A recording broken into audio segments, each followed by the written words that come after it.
Wasn't the Olympics, but it felt that big. The wait is over.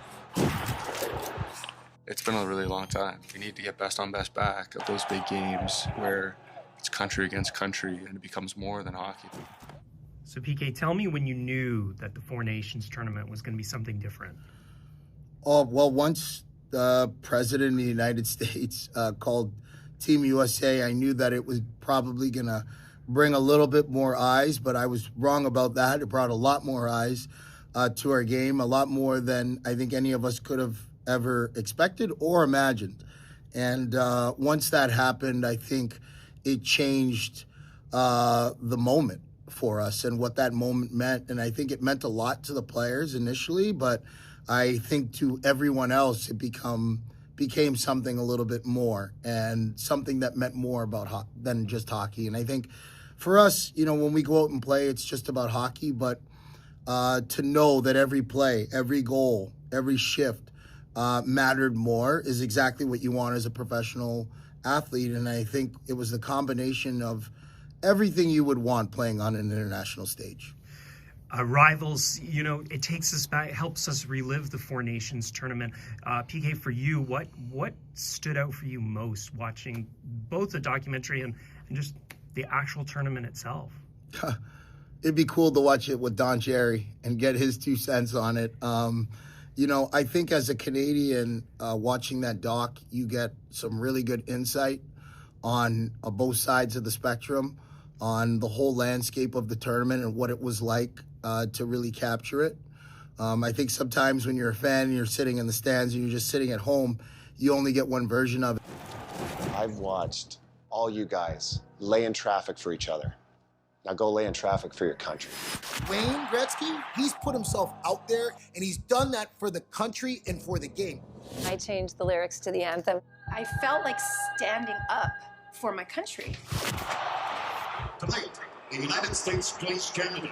One part of the sports feature that is something that I didn't really get to talk about a lot was the Chris Cuthbert piece and seeing him get emotional about calling the goal for Connor McDavid and Foster Hewitt and the whole history of that and what that meant to him. I think to me, in a lot of ways, it just shows what goes into the job that we have as media. I think sometimes for people it can be, misconstrued what our job is, and sometimes, we have to be objective. But in this case, to see the raw passion from someone who just happens to be Canadian, who has a job for the whole of Canada and got to do something that is such a pivotal moment in our game and time and brought him to tears and emotion. And when you think about all the hockey that he's watched and all the goals that he's called, to be emotional in that moment was really cool to capture. I think it shows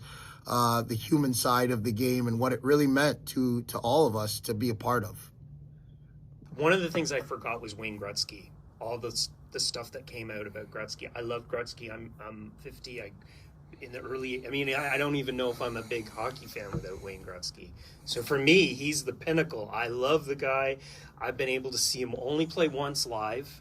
1998 was his retirement season. So, but you in the documentary say, well, I know Wayne Gretzky. And so, was any of the anger directed towards him understandable? Like, what would you want to say to the people who question Wayne's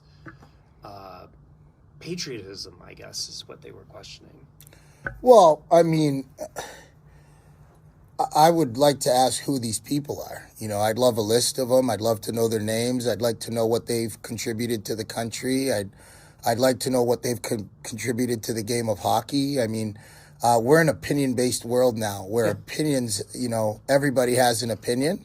And that's great. But, my job, for instance, isn't to listen to everybody's opinion. It's to have my own and be objective. And that's Wayne's job as well. When he works on the TNT desk or when he's on any platform, is to be objective and give his perspective because of the fact that he's paid his dues. Yeah. He's been in the fight. He's been in the trenches. He's went to Nagano. He's put together Hockey Canada. He's played for Hockey Canada. He's represented the country. He's represented the game. He's represented the league. He's done it all.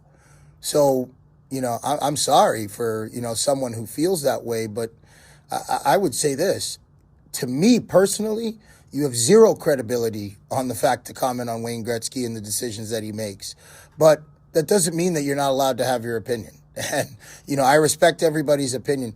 Where I draw the line is where people go into someone's character. And that to me that's once again, when I say state your name, state your credentials, your resume, and what equity you have in the space. Like I don't go and talk about politics because I've never voted in Canada because I just haven't voted, and I never voted in the United States because I can't. So, do the math on that, where I stand, right? So the reality is that everybody's got to stay in their lane, and if you want to, you can make an opinion. That's why we have social media. That's why we have Twitter. Go ahead, comment and post and like and help with the algorithms. I appreciate it. But other than that, Wayne Gretzky has earned the right to speak and to speak from the heart and be respected for it. And I think that, you can have an opinion on how he feels, but you got to respect what he's done for this country and what he's done for the game. And that's unquestioned. It's unblemished for me.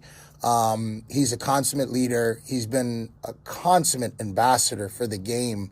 I mean, my goodness, we're so lucky to have somebody who's been that great.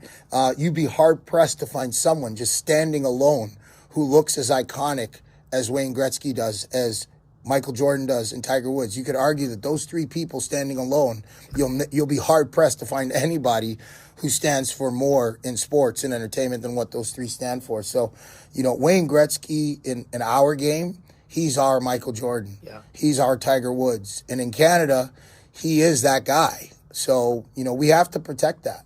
And I'm a protector of that for sure. The United States plays Canada.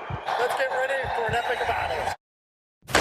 Okay, PK, tell me about the emotions. I mean, you've played on the international stage. Tell me about the emotions that go into that when you're playing these big games. Yeah, it's a lot. I think it can be a little bit more emotional when you're playing for Canada in Canada like the Four Nations was. But, I don't know. I've represented my country both on home soil and off of it. And it doesn't change what the end result needs to be, and that's to be a gold medal.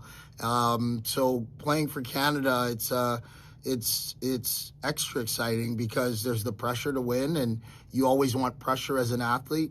Pressure makes you better, but the expectation, and then if you do win, it's the best feeling in the world because you all dealt with that pressure together, you handled it, and you were able to be successful. So, it's a special thing to win on any international stage because you don't play with everybody every day.